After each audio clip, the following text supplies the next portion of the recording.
You've counted every calorie, tried every diet, spent hours in the gym, and still something's missing. You want more than just weight loss. You want your energy back.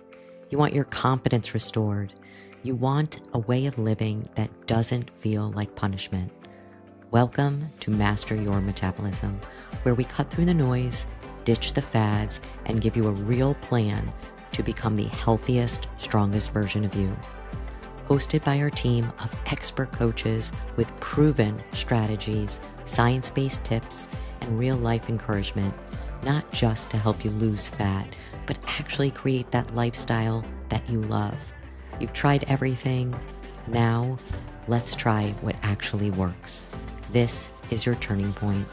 Let's go.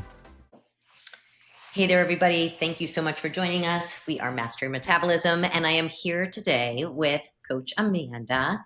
And I wanted to bring up a subject that's been coming up a lot lately, especially with my women over 40 and understanding kind of the changes and what really happens from when we were younger, when we had the life, when we were one person, then we became another person and had more responsibilities, whether it was through college, through a job, through a family, through a partner, and understanding that through life that you do have these changes. And sometimes it's really hard for some of us to kind of understand that.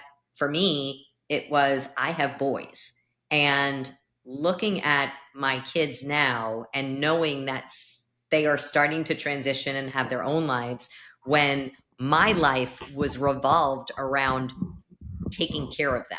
And my life and my identity for a long time was the person they had to count on and the person that they relied on for everything. The taking care of the house, making sure their appointments were set, making sure school was done. And it's been so all consuming. And now going to a place knowing eventually they are going to have their own lives and I am no longer going to be the center of it. It's something really hard. And I didn't understand how hard it was until now. I'm getting to a point like, dang, like, what do I do? And what do I even like to do? Because it's been so long and my identity has been wrapped up in them for so long that it's hard now of letting go and understanding that it's okay to do things for me again. Because for a long time, it's like I would feel guilty if there's something to do, something to take care of. Like I didn't stop. I did it until I like ran myself ragged. And I speak to women all the time and it's happening. And, you know, Amanda, you and I were having a conversation of like how challenging it is. And, you know, even though you are, you know, nowhere near my age, I feel like you are so many times because you really answer and make me feel a little bit more validated and understanding like what I'm going through and putting it in a perspective that makes it a little bit easier with the shift.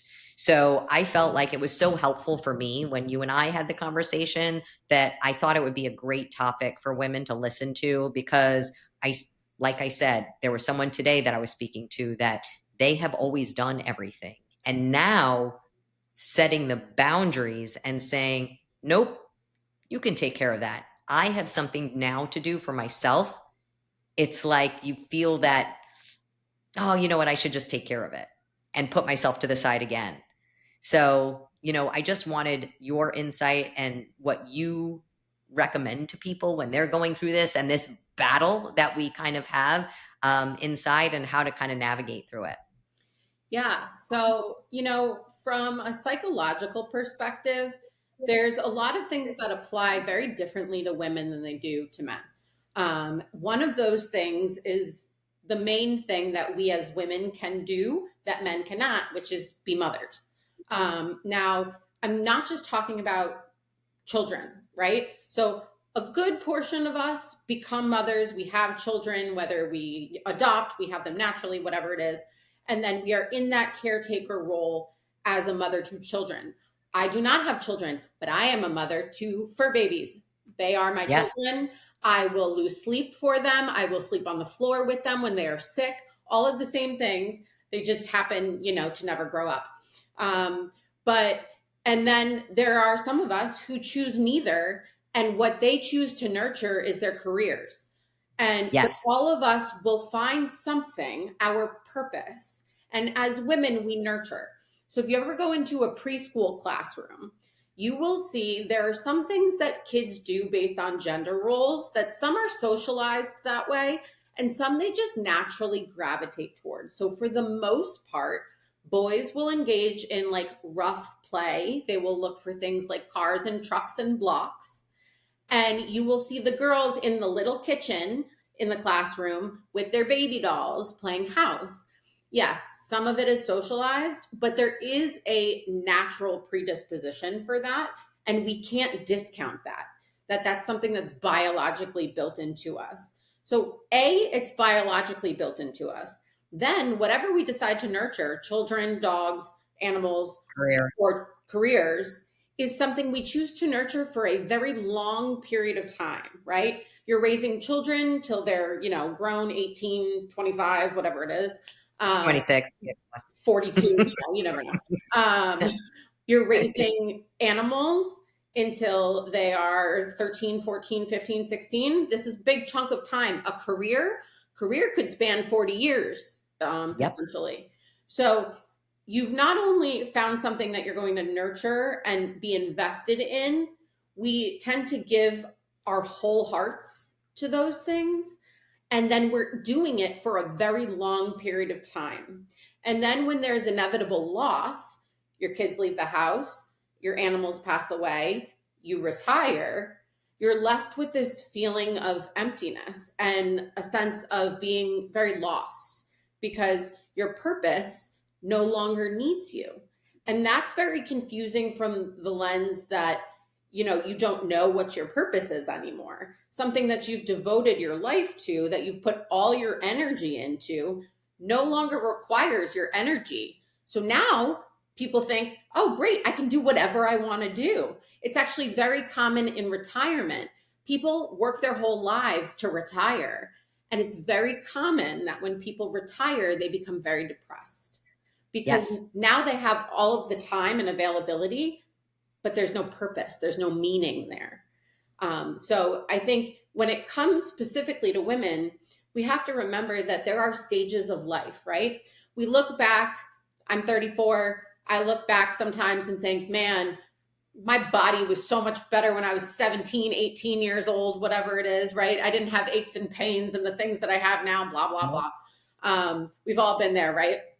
But we're looking at things in hindsight. Hindsight is 2020. So I'm remembering my body functioning great at 17, but guess what? I didn't have a sense of who I was. I had no confidence. I didn't know what I liked and didn't like. You know, we look backwards thinking things are all so rosy, but we evolve over time. So when we get to this point, retirement, kids are gone, whatever the case is, now you're like overwhelmed by the fact that you have all of this free time to figure out what it is that you actually want to do. But because it's something you have never experienced or exposed yourself to, it becomes overwhelming. And that kind of leads to the next thing that is also very common for women is we tend to nurture, care, love at the expense of ourselves. Yes. There's a perception that in order to be a good mother, you can't shower regularly. You can't if you ever look at like a mother of toddlers, they're disheveled and they're wearing their Yeah. sweat. It doesn't make you a better mother to give up on yourself, but it's acceptable because you have these things to care for. But then once that's removed and you're still disheveled and you don't know what to do, there's fear associated. And I think the fear is what Brooke was talking about with her client, which is, what do I do now? How do I move on? How do I take care of myself? Boundaries? How do I set boundaries? I've never set boundaries. I'm 50 years old. I've never set boundaries in my life. Yep. So I think it's like a multifaceted thing, but we have to remember as women that like we are biologically predisposed to have this type of situation occur. And as women, we have a marker in adolescence for when it begins and a marker in our late 40s, early 50s for when it ends. So everything is even more exaggerated for us than it is for men. because we have this biological clock that, is ticking until it stops. And then what do you do when it stops? And as a woman, our identities are kind of based on the ability to have children. That's what our cycle represents. So in menopause, perimenopause, postmenopause, it can be really overwhelming to feel like, well, am I even a woman anymore? Like, what is, Yes. right? Brooke, I feel like that's something we've talked about. Yeah, because it is. It's almost like, and I think the scary part, again, going back to like perimenopause, I had no idea what it was when I was going through it. Like I started early 40s. I know it now, but when I was in my early 40s, it was the panic attacks started happening. I had no tolerance for anything. And that's the time that my kids started growing up and doing their things. And then I had zero tolerance when they had, well, they're starting to take care of this. And I wanted to be the person of, let me get your classes set up for you. Let me make sure that this is taken care of. But I was on like zero in the gas tank and just getting super frustrated. So then I would feel guilty that, oh, I can't do this. Oh, I can't take care of this anymore. I didn't know why I couldn't. And it was that inner battle that was going on. And then it's like, I, wasn't a good mom. Like I couldn't take care of the things. I got frustrated. I was snapping. I was doing the things without realizing what was going on physiologically in my body. And then when I started realizing it, now my kids are gone. Now I feel guilty. Now I'm like, I can't, should I be doing things for myself? Like I should really be finding the things to make it up to them because I did these things. It's all those emotions that it's like, well, what could I have done better? What can I have done this? And it's constantly, for me, I experience myself and I hear it all the time. It's like the guilt of, well, I can't sit around and do something for myself. No, there's probably something else I should be doing, right? I should be doing this and I can't give to myself. I'll do it later. And I kept putting it off and putting it off until eventually, like you said, I do have time. But now it's like, it's been so long. I don't even remember what I like to do. I don't even remember what it was. So I went back and finding the little things, like starting to think about, and you started this with me with the little, my little loops, is thinking back to my child, like, what did I like doing? Well, I remember in college, I like going out and I like dancing with my friends. Cool. I like going to listen to music. Awesome. Like, I like the stupid little like word finds and coloring books and all of those things. And it's funny that when you get back to it, it's like, oh, like, this is nice. This is nice having the time and doing this for myself. And I found that when I did that and I did prioritize those things that I enjoyed, even like 10 minutes a day. And I know that you call it the pleasure activity each day of setting that time for myself, which seems so like when you told me to do it in the beginning, it was like, okay, what is 10 minutes going to do? But it's life changing. So, maybe to explain to everybody like what that pleasure activity could be, what it looks like, and why it makes such an impact. Yeah. So, as a therapist, one of the first things that we learn is that there are two types of task related activities that we give our clients for different purposes. One is a mastery activity. That's where you want somebody to be doing something to have some sense of achievement. That's not what we're talking about here. But what you're talking about here is the other kind, which is the pleasure activity. A pleasure activity has to be something that only provides you with pleasure. There can be no purpose. You cannot be, you know, multitasking while you do it. It has to be something that you're devoting your whole brain to. Brooke mentioned coloring is a great one. It sounds kind of silly because you're like, I haven't colored since second grade. It's really therapeutic. It's actually really fun, especially if you get yourself like some really nice markers or something, or you get Yeah, one of those fun coloring books that I brought for Brooke, which have all the swear words in them, and you color in the swear. It's fun. it's fantastic. Yeah. But the thing that I was taught when I was in grad school about how to pick a pleasure activity, because that's usually what people say when I tell them, I want you to do something that you just enjoy, something that is very Can't authentic to think you. of They're like, it. well, I don't know. And I'm like, No. well, I don't know. Like, so one of mine, the very simple, is I will just play some music, really like chill vibes. For me, it's Dave Matthews. and lay on my bed, no phone, no nothing, just listen to it. But one of the best pieces of advice I got from a professor once is that when you're trying to figure out what your pleasure activity is, one of the best things to do is to think back to what you liked to do when you were a child before the world got crazy. So I have a client who is a type A stressor, Mhm. perfectionist, took no time for herself. And I had this conversation with her and I said, "What did you like to do when you were like 5, 6, 7 years old?" And she was like, "Well, I love to dance." And I was like, "That's amazing." And she was like, "Yeah, I loved it until, I wasn't good enough. And then so I didn't make the team in high school and this." So she let it go. And I said, "Girl, you got to dance again." So she went on her own and she found a dance studio and she started taking dance classes for no purpose other than to enjoy dance. And she's thriving doing it because the things that you like to do when you were little are connected to the most authentic version of you. So my thing is when I was little, my dad used to take me to Barnes and Noble and we would sit and get a cookie and I would get to peruse through the books and read some of the back covers and pick which ones I like. I will still go do that to myself. I just moved, and the best part of this apartment is the fact that I can walk to Barnes and Noble now. It's like a life dream. Okay. It's like before the world like wrecked you, before all the things started happening that created all those awful experiences. And I always tell people it's, and you have taught me this, that you go through life and the way that you react to things is due to the experiences that you've had. And we've all had it. We've all had those moments. Like I know yours, Amanda, and and you know mine. Like I had a time through my years, and it happened to just coincide right with perimenopause that I didn't know at the time. But to have a loss of my best friend, a loss of my mom, then my marriage going through the garbage. Like there were so many things all at once, and it was such a dark place that's what I think pushed me to, okay, let me just push this self last. I just want to go numb. I just want to like not think about it and just do all the things. And you get to that place, and it was so dark that you can't even remember that light.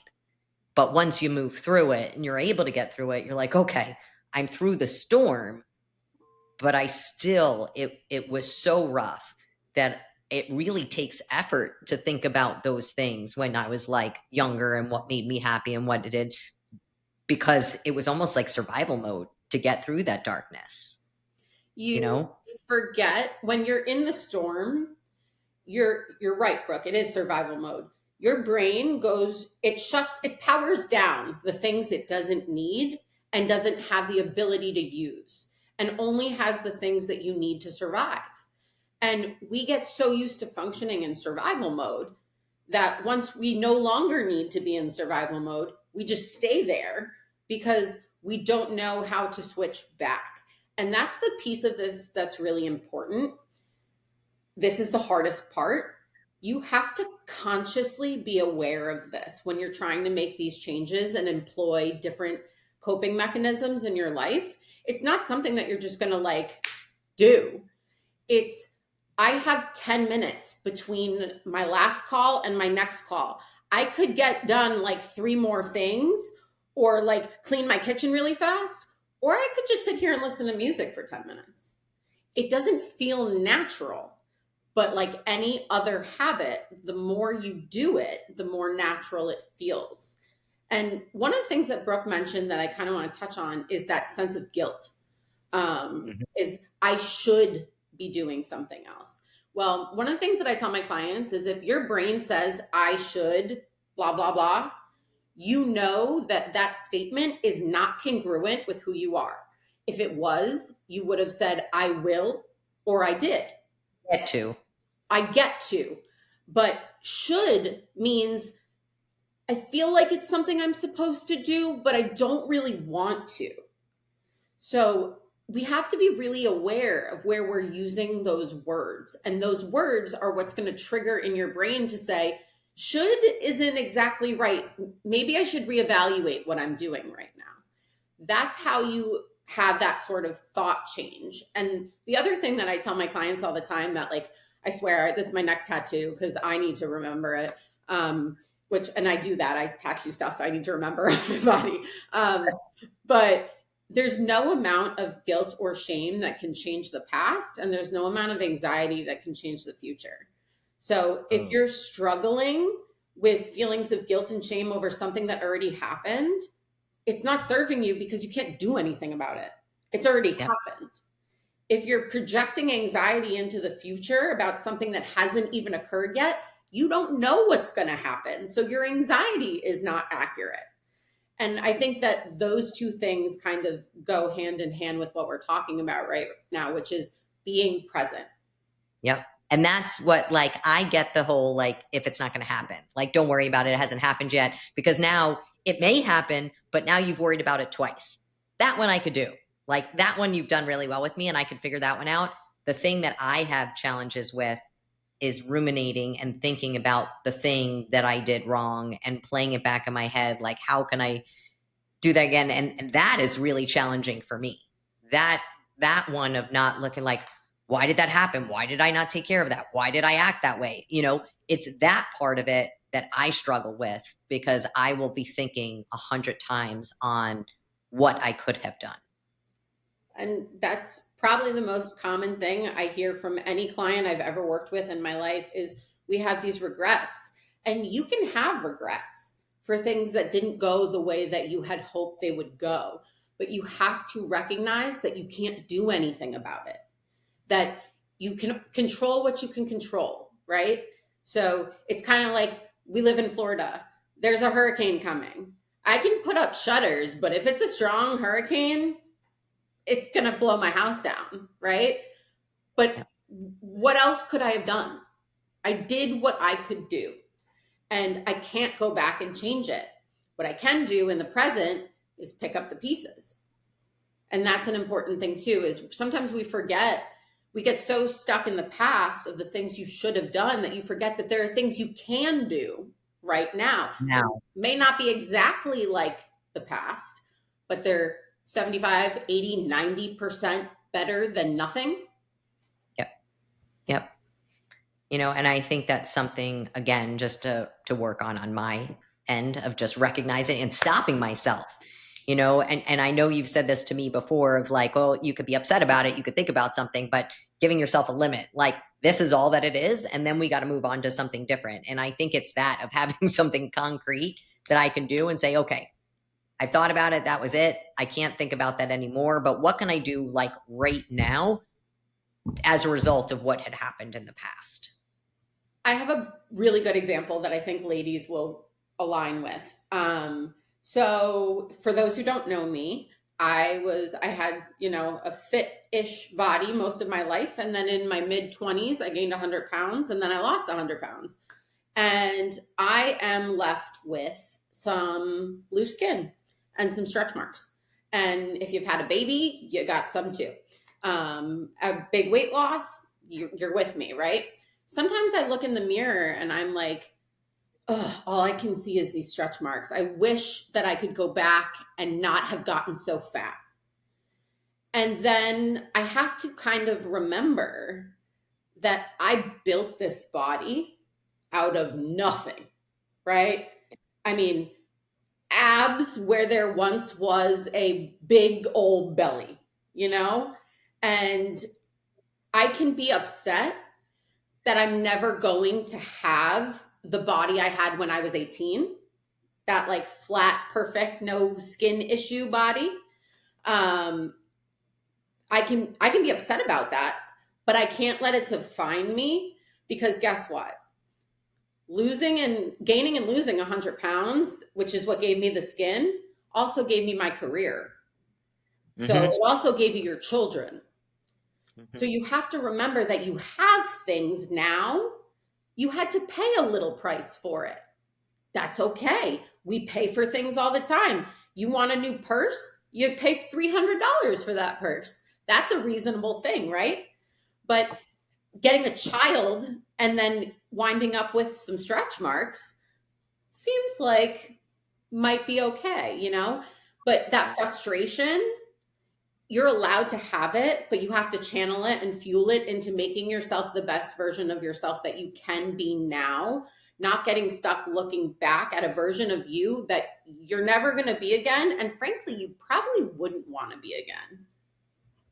I mean, the same thing with, women going through perimenopause. Like, I can be pissed off that it used to be really easy for me and I could just cut my calories, do all the cardio. And I was like, in 2 days, back to where I was, had the flat stomach, all the things.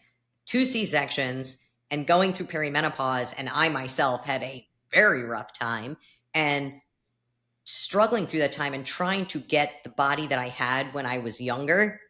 It messes with you because I'm the same person. Right. Why can my body do that? Like, but I have to understand that at this point in my life, my goal isn't about being skinny and getting back to that weight that I was when I got married, but getting to a point that I understand now, things have to be different. My focus can't be on taking things from my body, grabbing, doing all the cardio. I'm pushing, pushing, pushing. At this point in my life, having to look at things that I need to give to my body and allow my body the rest and recovery is what it needs now. And getting stronger has to be the goal versus getting skinny. And that, for me, from someone who hates going to the gym, like, I didn't start working out until I was in my 40s because I was desperate and nothing was working. So I had to. And I feel better now about it, but it's taken like 10 years of doing it to now, like, okay, well, now I feel strong. Now I feel good. Now I look at things different and my goals aren't to look like I was. My goal now is to look even better. Just it is different. And I know lots of women that start like, well, I remember back when my 20s, I weighed 120 and I just want to do that again. I'm like, all right, but like, I explained that perimenopause, it's like you're still an iPhone, but you're trying the old cord with the new phone. Yeah, that's a good And one. it's not like that one. I've been using that a lot. That is the disconnect. It's you can't. You have different, what's it called in the Software. phone? Thank you. Different software. So it requires something different. And the goals need to be different. And that's okay. Like, I'm never going to fit in those pants again, but that's okay. My goal is that my glutes will not be able to fit in my pants. That's my goal. And that's kind of where we started, which is that hindsight is 2020, right? So we're remembering, I'm looking back at 18-year-old Amanda. Maybe she was skinnier and she weighed less. I mean, if we're looking at just physiological, she had no muscle and she couldn't move a box if she needed to. So we're comparing like apples and steaks, like they're not even the same. But we look back and we only see the body that we had then, but we don't see all of the growth that's happened since then. So if I look back at 20-year-old Amanda and I think about her confidence or her intellect or her ability to socialize, when I was 20, I was terrified of social situations. I could barely engage in a conversation with a stranger.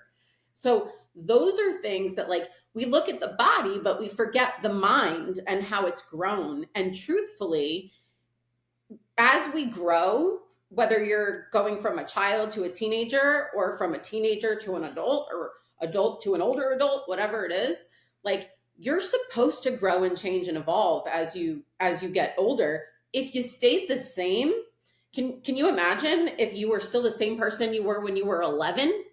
That would be really weird. Yes, it would be.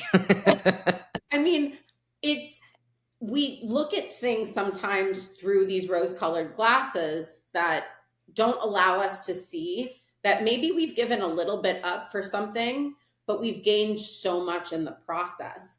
And Yeah. no, I can't have the body that I had when I was 18, but actually, when I'm in a cut, the body I got now blows that body out of the water. There's some stretch marks and loose skin that wasn't there, but when I was 18, I would have killed for the muscles that I have now. Right. So we're all in the same boat. And it really just comes down to the fact that, like, we need to stop beating ourselves up and just work on evolving into the best versions of our authentic selves, who you want to be.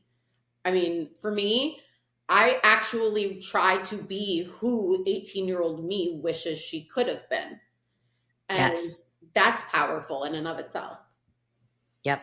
And I think that brings up another point, that we are all so fast to look at the things that are wrong with us. We hyper focus on, well, my stomach, it never looks the way that I want to look. This never is the way that I want it to be. Rather than saying, damn, like, I have this, I did this, like, this is what I'm really proud of.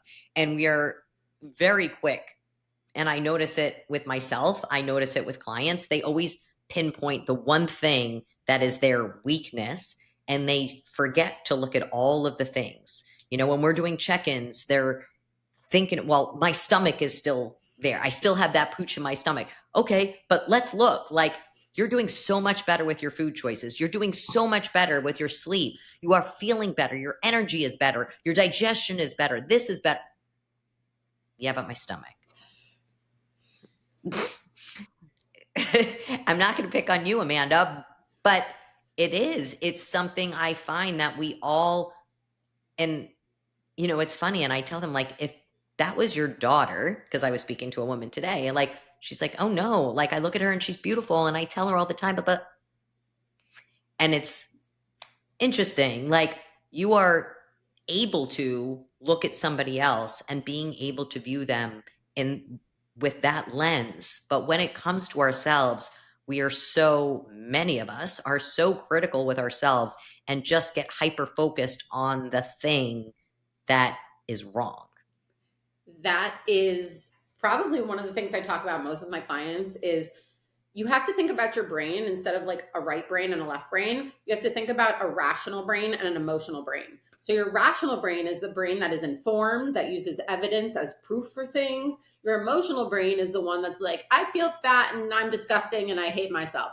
Like, that part of us, granted, we need emotions, but when it comes to self-talk, it never serves us. So the example I use is exactly what Brooke said is, would you tell your daughter what you tell yourself? Would you tell your sister? Would you tell your friend? Yes. Doesn't matter who it is. And the answer is always no. And the reason for that is when you look at someone else, you can look at them objectively for who they are. But when we look at ourselves, we have an emotional bias. So you're not looking at the person in the mirror. You're looking at the culmination of all of the years of you and all of the trauma and the crap and everything you've ever been through is clouding that lens. So the thing that I actually tell myself half the time is, would I say this to Brooke? And if the answer is no, I can't say it to myself. I might still think it because we're human, but I Mm-hmm. have to be like, okay, no, shut up. You're fine. Go do what you need to do. But that emotional lens really clouds our judgment. So if you can do yourself a favor and look at things from an objective lens in the way you would look at somebody else, you will actually get a more authentic perception of how you present yourself. Yep. And it definitely is just the way that, you know, you carry yourself, the things that you do. And I've noticed since I've like made a conscious effort to stop worrying about that spot and that area and the thing that, you know, always bothers me, it, once I made that effort, it did start kind of dissipating. It did start to like, okay, it doesn't bother me as much. Oh, you know what? It actually looks better. Like, that's the thing. And I tell people all the time, when women that I'm talking to that are going through perimenopause and stress is such a thing with their bodies, and understanding that the body shaming, understanding those like ruminating thoughts, understanding like having to worry about all the things, thinking about things that have always happened, they are getting the same stress response. That tiger is chasing me and I have glucose that's running into my system, and then I wind up with weight loss resistance and all of the things. So the rumination, the self, you know, just talking about ourselves in that manner and focusing and hyper focusing on the things and the body shaming and having to do all of these things is putting you into that state that it will make your body worse. So making an effort and understanding, okay, recognizing it, you always tell me this, you can't change it unless you catch yourself, because it's going to be that automatic, like it's just happening. It's just going because that's how I've always functioned, right? And you always say it happens from childhood. Absolutely. I remember when I was, in like kindergarten, going into first grade, people moved in from out of town, and from going that me and my best friend were like the people that like were in the school, just people were telling me I was short, people telling me that I was ugly, all the things. That's where it started. And I remember it. And that's where I started getting self-conscious about my height. That's where I started getting self-conscious about what I was wearing, how I was dressed, all the things. And it just does from that point on. And then it's like from that point, then I just do it to myself because it had happened. It's very much a self-fulfilling prophecy. And that self-deprecation is often a very common thing, but it's also something that most of us have been dealing with since we were very little. I got picked on relentlessly as a kid. So my view of myself was always skewed. And Mm-hmm. the benefit of not being six again is that I can now say, those kids were bullying me because they were jealous. I got Yep. made fun of because I was a nerd and I was really smart. And I was like, I don't want to be smart anymore. And now I look back and I'm like, I'll take smart over almost anything else. Like, Uh-huh. that's who I am. So we have to like really be aware. And that's the piece that, because most people will hear this podcast and be like, that's all well and good, but like, how do I even change any of this? It is the awareness. The awareness is the first piece. I tell my clients all the time, I don't care if you wind up eating the cheeseburger, but if you had one thought before you ate it that said, this doesn't really go with my plan right now. Even if you ate it, I don't care, because you got the first step, which is being aware that there's something incongruent going on. Your behaviors Yes. and your desires don't match. And then it's just repetition. And Next time. eventually it goes away. It's Yep. pretty magic, actually. Yep. I think you gave me this analogy that I thought was really good. It's like you walking in a grassy field, and it's the tall grass. And the first steps that you're going through, it's like a pain and you have to walk through them and do it. But the more that you're walking in that path, it becomes easier because now the grass is low and now you've made the path. So it just gets easier. But in the beginning, it's hard. It is difficult and challenging. And you want to, I mean, I talk to women all the time when, my clients, and they beat themselves. Well, I messed this up and I can't do this. Okay. Like, It's okay. it's your first time. Let's learn from it. And how can we make it better next time? Cool. I mess up again. Okay. What can we plan for the next time? And we just get a little bit better every single time. And we give ourselves grace. The mistakes that you make actually are necessary for you to be able to make the behavioral change, because they tell us where your weakness is. There is, it's like you have a house that goes through a storm and you realize that you have a leak in your living room. And Yep. you're like, oh, fuck, I have a leak in my living room. Fucking storm, whatever. The storm had to happen to show you that there was a leak. Where the leak was. On a Yep. sunny day, you don't know there's a leak in your house. So you can't look at the mistakes as something you did wrong, but a necessary part of the evolution towards something better. Yep. And I think in the same thought of going through life, when things are challenging and things are hard, I look back at the things that did it to me. I'm wondering, when I was in it, why is this happening? Why is this going on? Why does this keep happening to me? And then once I got through it, it's like, oh, That's why. okay. Like, now I've realized that if I can get through that, psh, like, I can pretty much handle anything that's going on, and I also realize that things are going to keep happening. Just because I made it through that storm doesn't mean another storm isn't coming. And going through in your 40s, I think that's part of it also, is getting through life and going through the storms makes you realize what you're capable of, and understanding the storms will happen, but it's okay, because now I know that I'm stronger, and whatever's coming at me, it's going to be temporary, and I'm going to get through it, and it's going to make me who I need to be in the future. And that is wisdom. And wisdom is one of those things that 18-year-old you did not have. So the fact that you now can weather a storm, 18-year-old you would have freaked out about every storm. Yep. But now it's like, oh, all right. I mean, this sucks, but I'll be fine. I can handle it. That thing alone is worth the stretch marks, I'm telling you. Yeah, for sure. For sure. So thank you so much, Amanda. I think this was really, really helpful, and I hope you guys get some value out of this. We would appreciate it if you would share a review and let us know anything in the comments that you would suggest, something that touched you or hit you or you got from this. I'd really appreciate it. And until next time, thank you, Amanda, for joining us, and we will be back at you soon. Have a good one, guys. Bye. Thanks for tuning in to Master Your Metabolism. If you found value in today's episode, it would mean the world to us if you'd hit subscribe and share this episode with someone who could use a little guidance in their health journey.